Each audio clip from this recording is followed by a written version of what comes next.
What is up, everybody? My name is Orion Tech Tips, and in today's video we will be covering the iPhone 12 series impressions, and of course I will give a full review of the iPhone 12 once it comes out. So we have four models that we are taking a look at. We have the iPhone 12 mini, we have the standard iPhone 12, we have the iPhone 12 Pro, and the iPhone 12 Pro Max. So these models will be 700, 800, 700, 800, 1000, and 1100. So yeah, let's just get into the specs and I'll give like some of my opinion on that. Okay, so we have the 5.4 inch iPhone 12 mini, and then, okay, so these models I'll just go in order: 5.4 inches, 6.1 inches, 6.1 inches, and 6.7 inches. They are all OLED displays, so definitely a big improvement over the last year models, especially the iPhone 11. It definitely had a cheaper display, and that was pretty much my main complaint about the phone. I did say it was for $700, it was a good phone, but that was definitely the one thing I said that should be improved. However, I do have some complaints about these phones. I'll start with the packaging. They are not including headphones and a charger, which it's unfortunate, but to make matters worse is Apple's excuse. And I almost made a video about this, but I thought Marques Brownlee made a video like soon after I had the idea, and he pretty much said exactly what I was going to say, which was, I don't mind if there's no headphones or a charger, but just make the phones cheaper. So not only is the iPhone 12 priced $100 above the iPhone 11, it doesn't come with headphones or a charger, which is really bad. I mean, the iPhone 11 Pro came with a fast charger. The iPhone 11 came with a slow charger. So I was just hoping that all models this year would just come with a fast charger. But no, that's not the case, which I am kind of sad about that. So we have for the CPU and GPU, these are all A14 Bionic chips, which are definitely the fastest chips in the market, and I agree with that 100%. However, even like the A13, the A12, these are incredibly powerful chips. So this is 20% faster than the A13 and 50% faster than the Snapdragon 865 Plus. So these are some powerful chips, but your phone, I guess this isn't a complaint, but your phone won't even use this power. There's nothing that you can do on your phone to use this power, but it's nice to have, certainly. It will certainly last for a long time. Okay, so for the rear camera, we have a 12 megapixel wide camera on all of these, a ultra wide f12 megapixels, f2.4 aperture, and then a telephoto 12 megapixels, f2.2 aperture on the Pro and the Pro Max. So the iPhone 11 Pro and the Pro Max, they of course have telephoto lenses, but so did the iPhone 7 Plus, which is a very cheap phone. But yeah, ultra wide, it's good. I am curious, like, how come they're just sticking to 12 megapixels?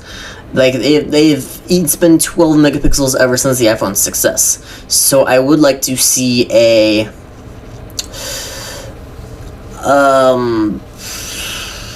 bump in megapixels.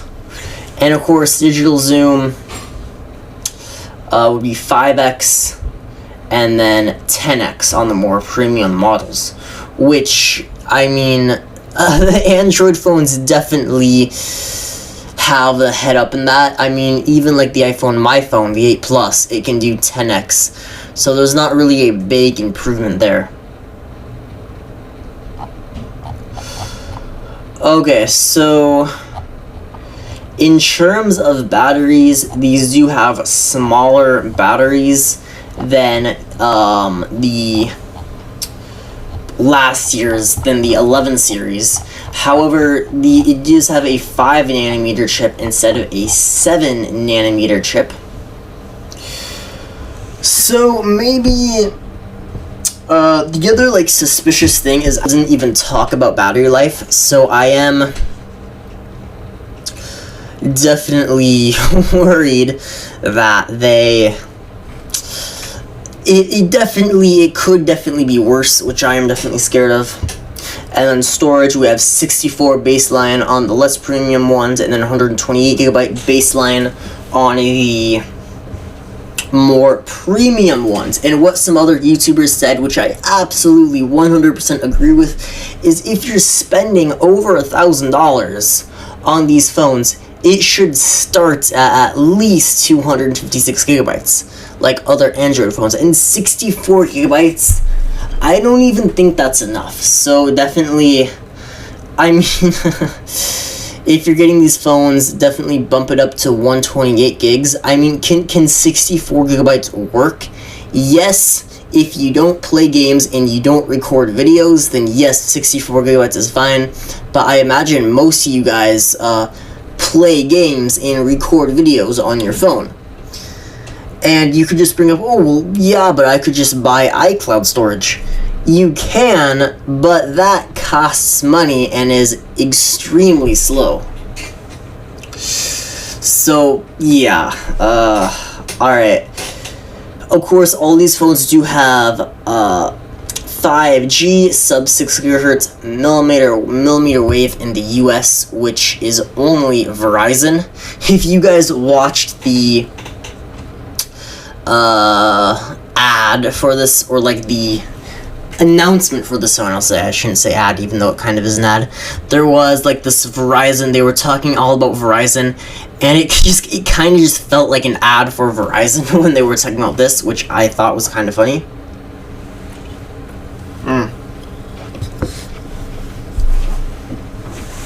So yeah, and the weight is 4.76 ounces, 5.78 ounces, 6.66 ounces, and 8.03 ounces. So that's on the 12 Pro Max, that is like half a pound. So, yeah. Okay, what else? For the colors, you're getting black, white, red, green. And then for the Pro variants, you're getting silver, graphite, gold, and Pacific blue. So, yeah, I mean, I guess you're getting like more brighter colors on the standard models and more dark colors on the Pro models. Okay, so now I'll just get into my opinion about it. You might be wondering, wait, hold on, where's the high refresh rate? Because the huge rumor about this that would, I guess, sell the iPhone 12 is the two big features are 5G and a high refresh rate. However, that high refresh rate did not come, and in fairness, for the $1,000 iPhone 10, the Razer phone had high refresh rate, but it wasn't like a big deal at the time. It was like, oh my god, look at this huge feature on the Razer phone. It was like a selling point on the Razer phone. Crazy, insane. And then now it's just all phones should have it. It's not really a special feature, it's just all phones should have it. And even on the 10S, people were complaining like, hey, this phone is over $1,000, we want a higher refresh rate. It didn't come. The 11, it didn't come. And then this 12, it's not here. And there's phones that are $250 and coming with high refresh rate displays. So, I mean, I kind of wish these phones had it. I guess I'll just say that. So yeah, I will address, yes, now there is magnetic wireless charging at like 15 watts, which is definitely an improvement. I like that, definitely, on all of these iPhone 12 variants. I am a little bit, it is unfortunate that the iPhone 12, it is $100 more than the iPhone 11. And yeah, I get it as an OLED display in 5G. But for $800, that is, like, on the iPhone XR, if you've watched that video, you would know that I had a huge complaint about the phone being $750. So now this phone is $50 more than that. And actually, about the XR, one of my friends did call me up wondering about the XR, and I was like, yeah, I know, he brought up my iPhone XR video was depressing. I made that. That's an old video I made. But yeah, I do remember making that video. And I said my main complaint was it was $750. It's not $750 even more. So if you want the phone and you find a good deal on the XR, then yeah, go ahead. Just don't spend $750 on the phone. Okay, so what else to talk about? So yeah, storage, I do not like.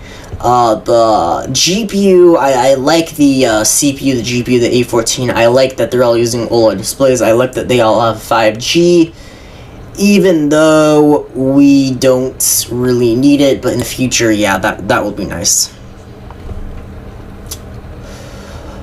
Okay, so, wrapping this up, would I recommend the iPhone 12? Oh, actually, no, hold on. One more point is, I just want to bring up their claim that if they don't, their excuse was, well, the reason why we're not, so the reason why they're not including headphones and a charger in the box was due to environmental reasons, which I personally think is just crazy. There's nothing environmental about not having a charger and headphones in the box. There just isn't, and then they're bumping up the price $100 more, which I just think is insane.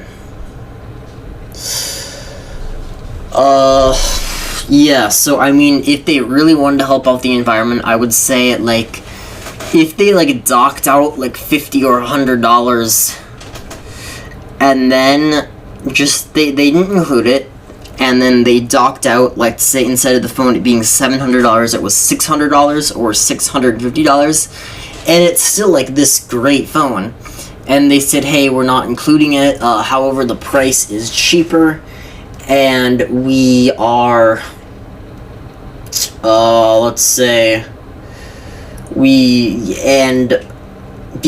and then we're not including headphones or a charger. But here's the price, it's cheaper, then I would have been okay with it. But it's $100 more and you're getting less in the box. Which, of course, Apple, they're saving quite a bit of money from doing this. So, I just think, yeah.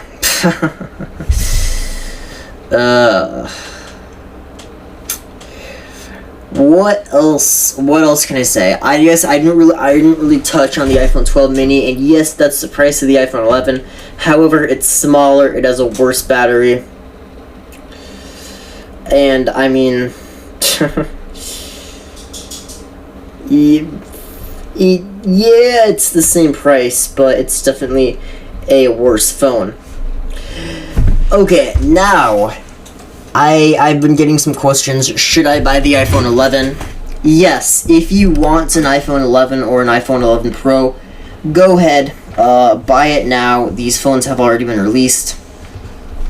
The 11 series are cheaper right now, so just go ahead, buy an 11 series phone. If you want to buy the iPhone 12 Pro or the Pro Max, then yeah, go ahead. I'd honestly, in my opinion, I'd just say if you're looking to buy a phone in this in this launch, I'd say just go all out. Buy the iPhone 11 Pro Max is what I'd recommend. And for the other phones, I mean, Pro Max I recommend 100%.